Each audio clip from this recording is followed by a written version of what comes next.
Welcome to Quantum Leap. I'm your host, Toyin Umesiri. Today I have a very special guest with us in the studio here in Aurora, Ms. Ursula Wegrzynowicz. Yes. She is the Regional Director of the Export-Import Bank of the United States. Welcome to Aurora. Thank you, Toyin, for having me here today. I'm excited to be here with you. It's such a delight. It's my pleasure. And thank you so much for joining us. So I'll share a little bit about Ms. Ursula. Ms. Ursula rejoined the EXIM Bank in 2020 and is currently serving as the Deputy Managing Director for the Central Region, supporting the exporting community by providing trade finance counseling related to the bank's products. Previously, Ms. Ursula founded a trade finance brokerage firm, MLEV LLC, with the goal of assisting U.S. exporters reach their export potential.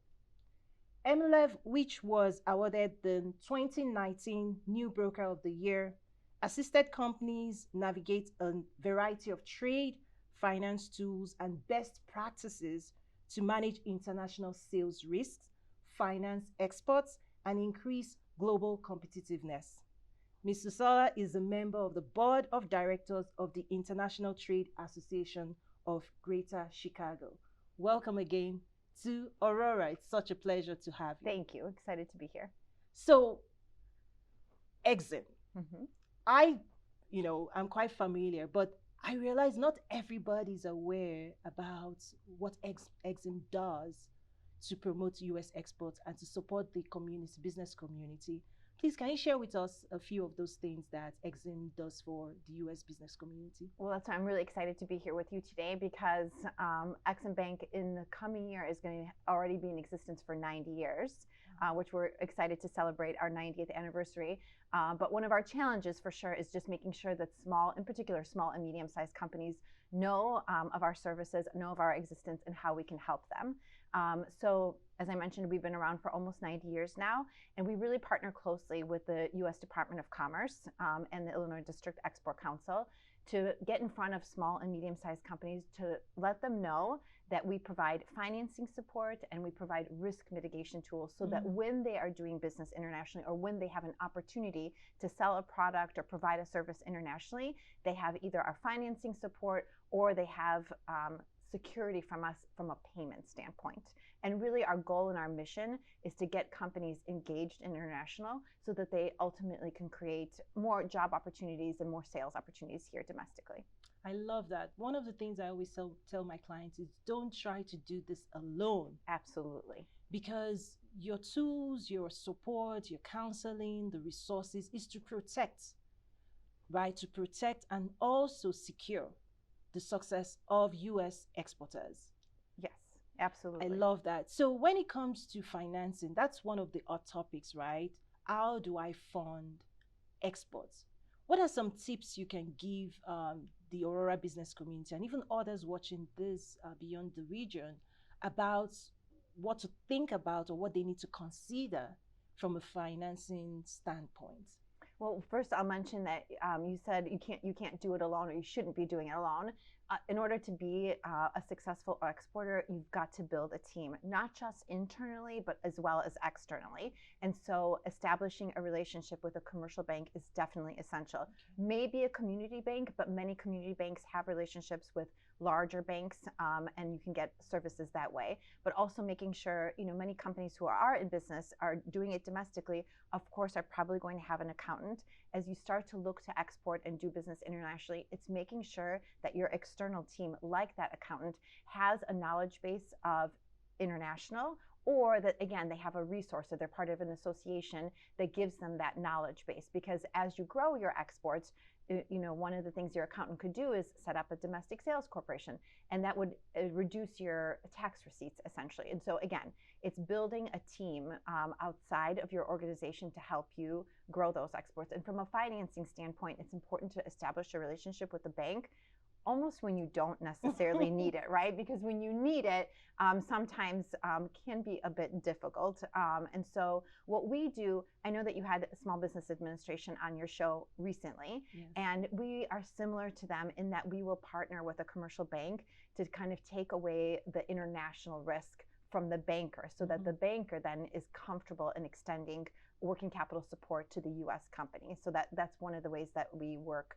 with companies. But in terms of again, how to access financing, it's making sure that you also know your business, that you prepare financial statements with the assistance of an outside firm or even internally, but it's really knowing your business, and it's going into that company or into that banker rather. And when you're ready to talk about potentially taking on some debt for whatever purpose that might be, that you are going into that meeting with a number in mind, instead of saying something like, how much can I qualify for?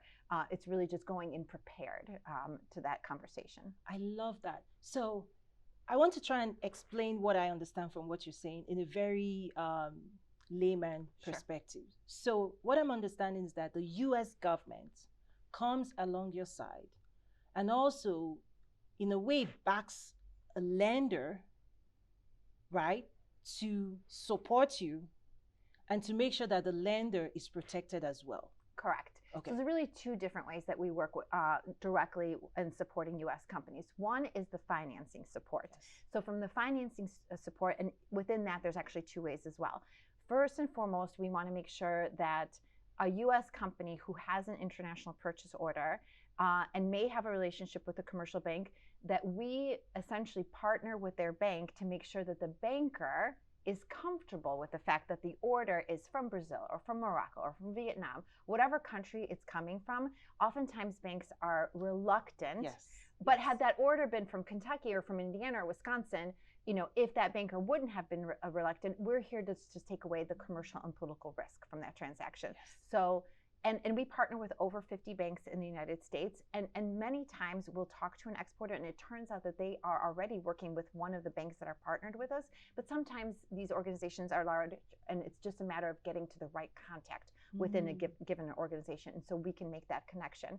But again, one way that we work with companies is to make sure that their banker essentially gets comfort in the transaction so that they access the funds. Yes. The other way that we're providing financing support, just within the last year, we started a new program called Make More in America.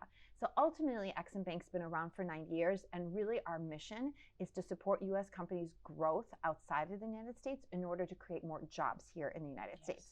And in this new initiative that we have about Make More in America, we're kind of taking it a step further. In the past, we were always looking at, simply supporting export transactions, which we still do.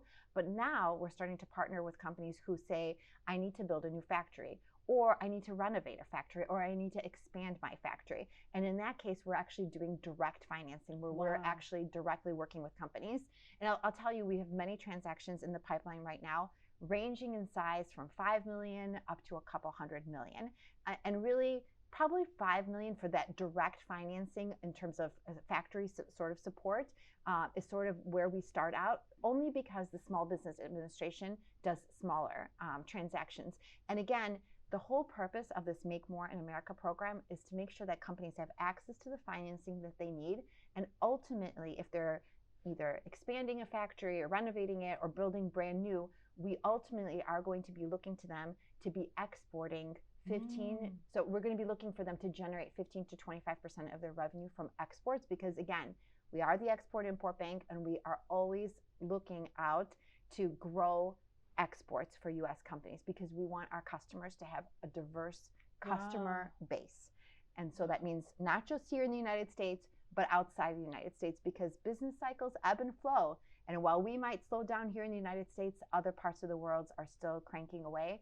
And just like a personal investor who should have a diverse portfolio, U.S. companies should have a diverse portfolio of customers, domestically and internationally. Wow, I'm loving that. So what you're saying is this new program supports export-centric business expansion in the U.S. Correct. That's exactly right. I've never heard that before. Yeah, that is something new. And so we're talking to companies who, for example, are looking to bring back production here in the United States, perhaps they've been doing it overseas, but bringing it back here in the United States to support the local economy. There's been a lot, obviously, in the medical space post-COVID that are looking to bring production here back in the United States.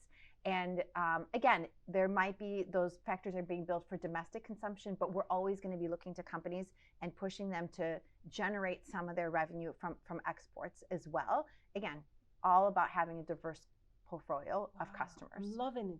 So let me ask this question. At what point do we come to you? Do we go to our lenders first?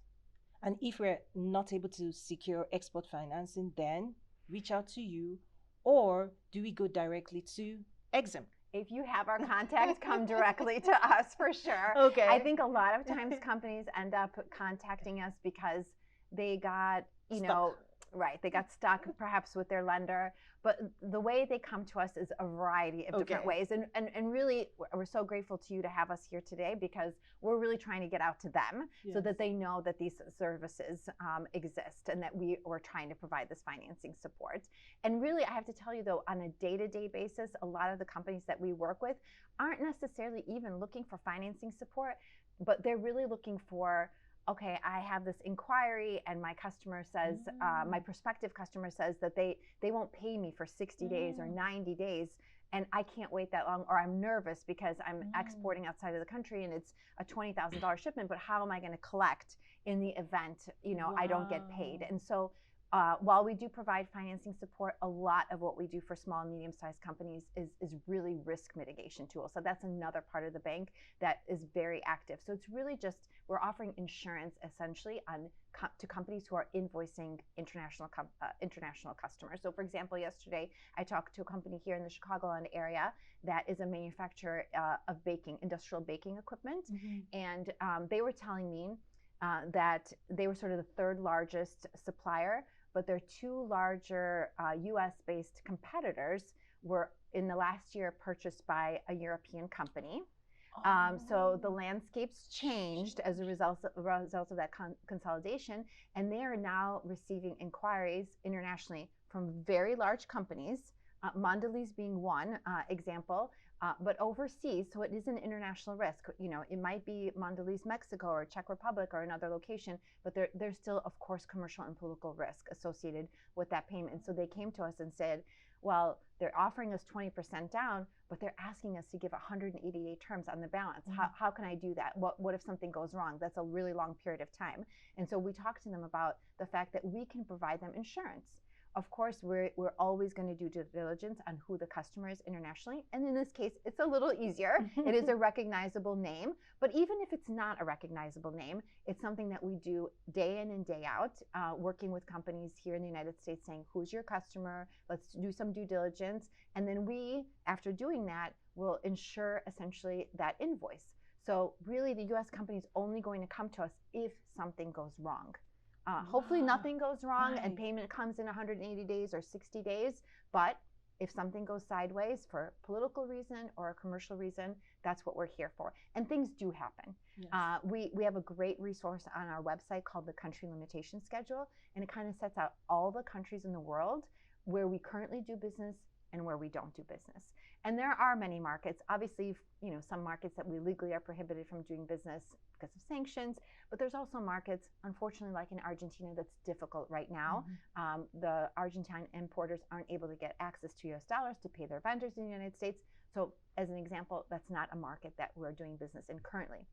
But that's valuable information. Yes. As our US companies are receiving inquiries, we're trying to prevent them from getting into a bad, situation. And so information and education, it goes right along with it. But I love this. This is great information because it's about protecting the American, interests abroad. Absolutely. And also, do you also want to share in terms of when things do go bad, in terms of what you cover, how much of percentage? I've heard good numbers. Yes. So our insurance covers 90 to 95% of a company's invoice, kind of depending on whether a company is coming to us with a single transaction or they're coming to us with a whole basket. And really, we're acting like an insurance company in many respects. So if you come to us with one risk, you're going to share a little bit more in that risk, 10%. We'll cover 90. But if you're providing us with a basket, then we'll increase our coverage. And oftentimes companies ask what the cost of this is. And the cost does vary depending on how much time. But just in as example, this company I spoke to with bakery equipment sale to Mondelez, they were looking at the Czech Republic at 180 days. The cost to insure that is going to be roughly 1%. Wow. So they can build, what we were talking about yesterday is for them building in that cost of our insurance into their quote, because there's no reason they should be absorbing that cost. And also we counsel companies, by the way, if you're giving 180 days of credit, you're acting effectively as a banker for your customer. There's no reason that you shouldn't be passing on your cost of funds. While inflation here in the United States is relatively high, historically speaking for us, inflation in many markets internationally is significantly higher. So U.S. companies who give terms, who are open to that, to giving terms to international customers, have a competitive advantage. You're making it easier for your customer to purchase from you. You're not asking for prepayments. You're not asking for potential letters of credit, which are appropriate payment tools in some situations, but really hard when you have repeat business, particularly with a distributor. And you're really just making it less expensive for your customer internationally to purchase from you by giving them credit. And we stand behind you in case of that non-payment situation. So when do we pay?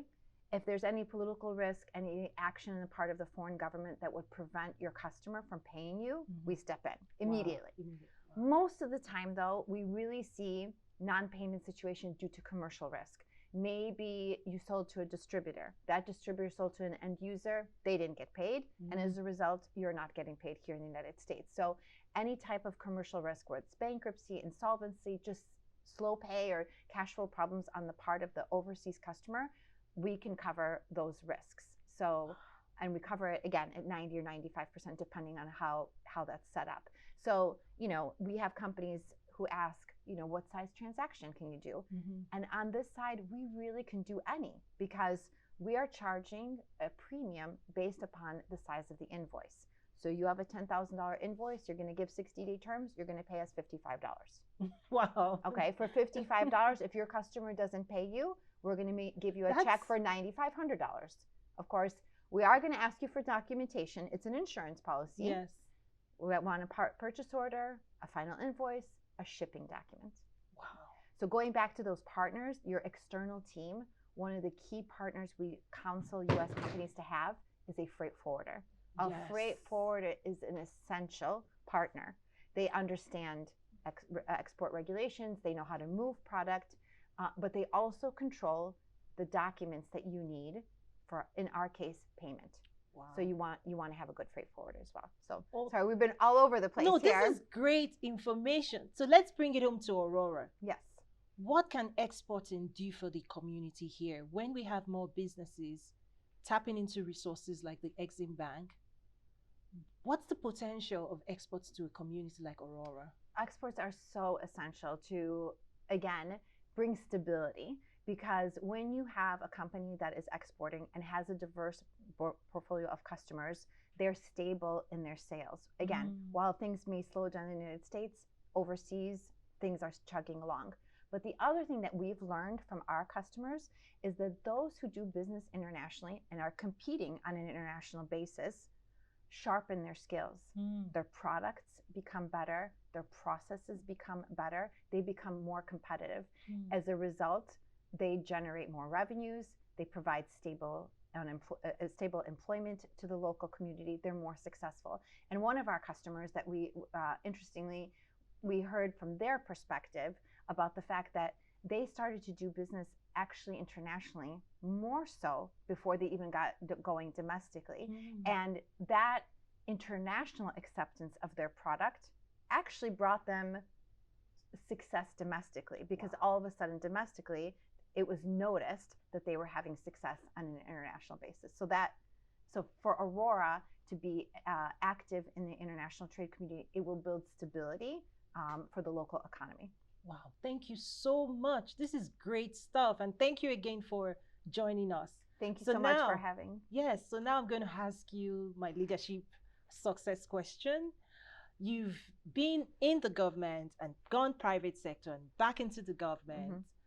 what would you say one or two success tips that you're able to share with my audience in terms of upward mobility and achieving greater success in your career? What would you share with us? I would say one thing to have a positive mindset. The Okay. prior I think what I learned, particularly working on my own, is having a yes mindset. Like, I'm not sure I always had the answer, but I kind of always said yes to an opportunity and knew that there would be a way to figure it out, how to Wow. get there. Maybe it's not necessarily the way I envisioned at the front end I would get, to that particular point, but I think if you're open and you're positive, you have a positive mindset, you find a way. Oh, I love that because you're right. With, the ups and downs of any day, just knowing that tomorrow is going to be better than today. That's right. That's right. Thank you so much. It's been a real pleasure to have you, and we'd love to have you back. Hopefully, this is not the last time. Would love to be back. Awesome. So, thank you so much, everyone, for joining me on today's episode of Quantum Leap. I'm sure